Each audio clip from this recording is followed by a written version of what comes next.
Ya, kita lanjutkan perbincangan bersama Ketua MPR RI, Bapak Zulkifli Hasan. Bapak, kalau kita lihat sebenarnya ada satu nilai tersendiri, yaitu janji-janji kebangsaan Indonesia, begitu. Ini upaya untuk mewujudkannya seperti apa, Mengembalikan Pak? seluruh elemen bangsa akan keluhuran, budi, nilai-nilai luhur bangsa Indonesia yang selama ini kita anut. Ya, inilah yang akan disampaikan dengan ini baru Indonesia, dengan dikemas tadi dengan yang ringan, mudah dimengerti, mudah dipahami, ya, sehingga nanti kita berharap nanti akan muncul kembali, ya, Indonesia yang gotong royong, Indonesia yang penuh kekeluargaan, Indonesia yang bermusyawarah bermufakat, Indonesia yang bekerja keras agar negaranya maju, Indonesia yang tidak korupsi, ya, Indonesia yang saling menghargai dan saling menghormati. Itulah yang akan menjadi perilaku, menjadi budaya, nilai-nilai luhur kita.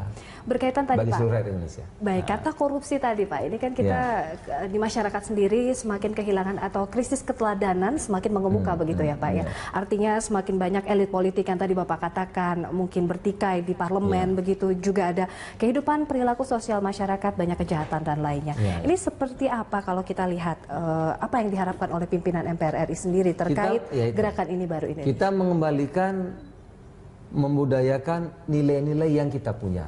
Nilai-nilai dasar yang kita punya, Pancasila, Undang-Undang Dasar Negara Republik Indonesia 45, Bhinneka Tunggal Ika, NKRI, yang sudah semua ada di situ. Tadi saya katakan orang luar negeri pun kagum karena kita punya falsafah, kita punya Pancasila, ya, dan tidak dipunyai kadang-kadang oleh negara lain. Kita punya nilai-nilai luhur yang terkandung di situ.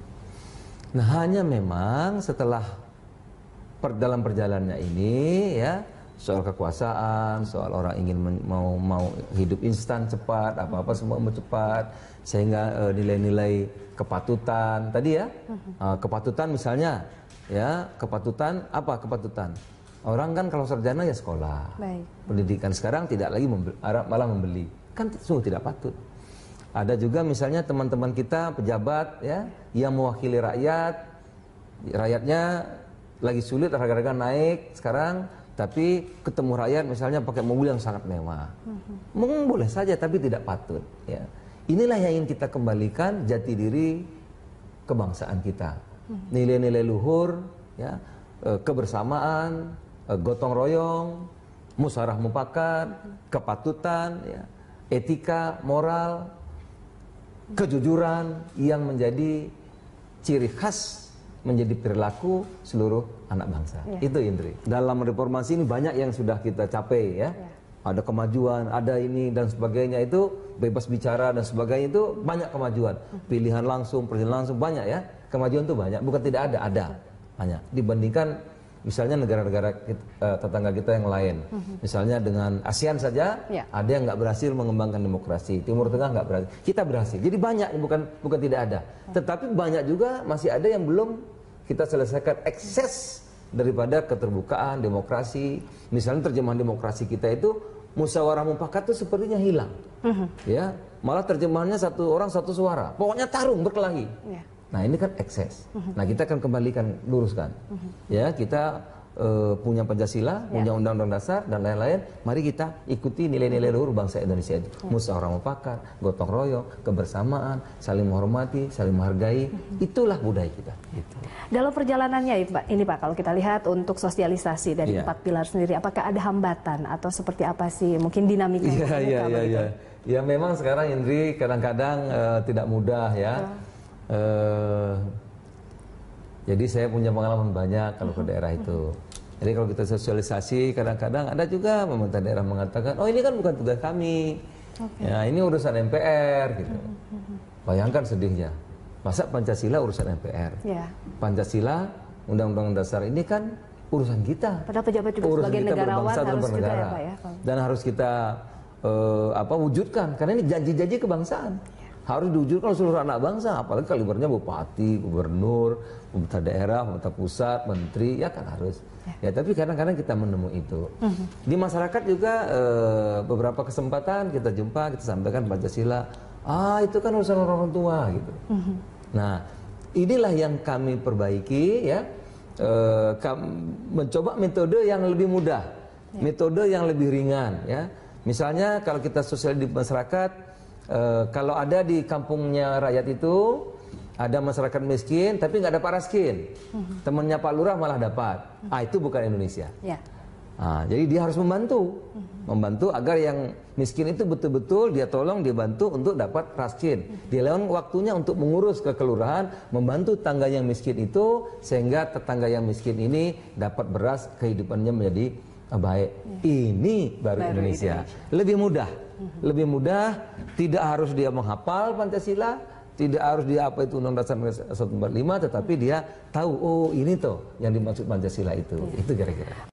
Kita masih melanjutkan, Anda masih menyaksikan dialog 4 pilar MPR RI dan kita juga ini di segmen terakhir ini, Pak, segmen ketiga ini kita membahas mengenai seperti apa Pak untuk mewujudkan janji-janji kebangsaan Indonesia. Jelas ya, janji-janji kebangsaan ya termaktub dalam pembukaan Undang-Undang Dasar Negara Republik Indonesia tahun 1945. Pertama, melindungi segenap bangsa Indonesia dan seluruh tumpah darah Indonesia. Dua, memajukan kesejahteraan umum. Apa sudah kita memajukan kesejahteraan umum? Yang ketiga, mencerdaskan kehidupan bangsa. Jadi kalau kita masih kalah bersaing dengan sumber daya manusia kita dengan Malaysia, dengan Singapura, dengan negara-negara lain, ini mencerdaskan kehidupan bangsa dan ikut melaksanakan ketertiban dunia yang berdasarkan kemerdekaan, perdamaian abadi dan keadilan sosial. Ya, itu misalnya di Timur Tengah dan seterusnya. Jadi jelas sekali. Inilah yang harus janji-janji kebangsaan ini yang harus kita wujudkan, Indri. Ya, terutama tadi jelas sekali mencerdaskan kehidupan bangsa kita, memajukan kesejahteraan umum. Ini yang harus sungguh-sungguh ya kita fokus di situ. Nah, oleh karena itu Indri selalu sampaikan di mana-mana, buat kita bangsa Indonesia yang luar biasa ini ya, founding father kita dulu sudah sepakat pada 18 Agustus ya. Kita punya Pancasila, Bhinneka Tunggal Ika, NKRI itu kita sudah mengatakan goodbye perbedaan. Kita apapun agama saudara, apapun sukunya, apapun rasnya, apapun kelompoknya, golongannya, siapa saja itu tidak menjadi persoalan. Kita adalah Indonesia. Hak kita sama, berhak menjadi apapun ya di negeri ini, bebas, agamamu agamamu, agamaku, saling menghormati. Nah, itu sudah selesai 18 Agustus 1945. Jadi sebetulnya 70 tahun ini fokus kita apa tadi itu? Memajukan kesejahteraan umum, mencerdaskan bangsa. Jadi fokus kita sekarang ini, tantangan kita mengurangi perbedaan kaya miskin atau mengurangi kemiskinan. Yang kedua ya apa? Sumber daya manusia kita ini tidak boleh kalah dengan Malaysia, dengan Singapura, dengan Thailand. Jadi mencerdaskan anak-anak bangsa kita. Pendidikan nggak boleh, harus menguasai ilmu pengetahuan dan teknologi. Yang ketiga tantangan kita apa? Pemerintah harus menciptakan lapangan kerja. Nggak boleh ada yang nganggur di tempat kita ini. Harus ada kesempatan kerja, harus ada peluang kerja. Ya, lulusan sekolah kita harus dia memperoleh kesempatan kerja. Ini tantangan kita. Yang berikutnya tantangan kita adalah apa? Pemerintahan yang baik, good governance. Ya, pemerintahan yang pemerintahan itu kan luas, ada bupati, ada gubernur. Bupati kalau terpilih ya dia mengurus seluruh rakyatnya. Tidak kalau dia menang, yang lain disingkirkan, timnya yang berkuasa. Ya, kecamatan yang menang di aspal, yang kalah nggak di aspal, nggak boleh begitu. Nah, jadi fokus kita ada di sini, tantangan kita sekarang ini, sehingga yang tadi saya katakan soal-soal suku, soal-soal agama sudah lewat. Kita udah sepakat dulu 18 Agustus. 70 tahun kita merdeka, inilah fokus kita memajukan kesejahteraan umum dan mencerdaskan kehidupan bangsa bernegara. Itu. Nah, kesadaran itulah yang dua cara, ada sosialisasi 4 pilar MPR, kemudian juga kita tadi ini baru Indonesia dengan cara yang kreatif, dengan cara yang mudah. Mudah-mudahan ini bisa dipahami dengan simple, dengan mudah oleh seluruh rakyat Indonesia. Itu. Nah, tadi terkait Pak, ini dinamika untuk pengambilan keputusan di parlemen sepertinya ini lebih mengedepankan voting, tapi seharusnya sebenarnya nilai luhur dari Pancasila juga musyawarah mufakat begitu. Pancasila seperti apa, itu Pak? jelas musyawarah mufakat. Jadi utamakan tuh musyawarah mufakat. Voting itu pilihan terakhir. Nah, oleh karena itu kami di MPR nggak mau voting, udah. Dan alhamdulillah sampai hari ini melewati hal-hal yang berat kami selalu musyawarah mufakat.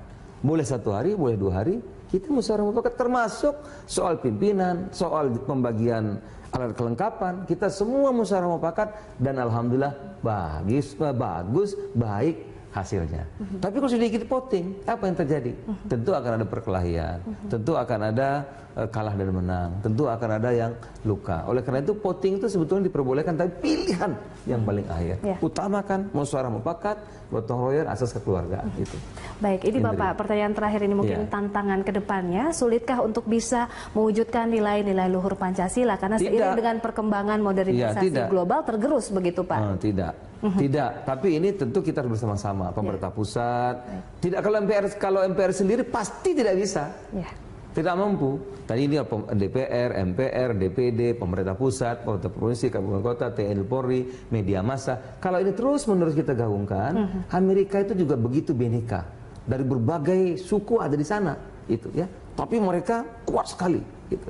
Kenapa terus-menerus? Nah, kita juga kalau kita bersama-sama, mari kita mewujudkan janji-janji kebangsaan kita itu menjadi perilaku, menjadi budaya kehidupan kita sehari-hari, tidak hanya retorika, apalagi cuma basa-basi. Ini tugas kita semua karena kita bersama-sama. Gitu. Apalagi tadi ya Pak ya, seperti dalam manifesto begitu ya, kalau saya bisa kutip, nilai-nilai kita lahirkan kembali menjadi jiwa raga setiap manusia Indonesia begitu dan ya menjadi Pak ya. Perilaku.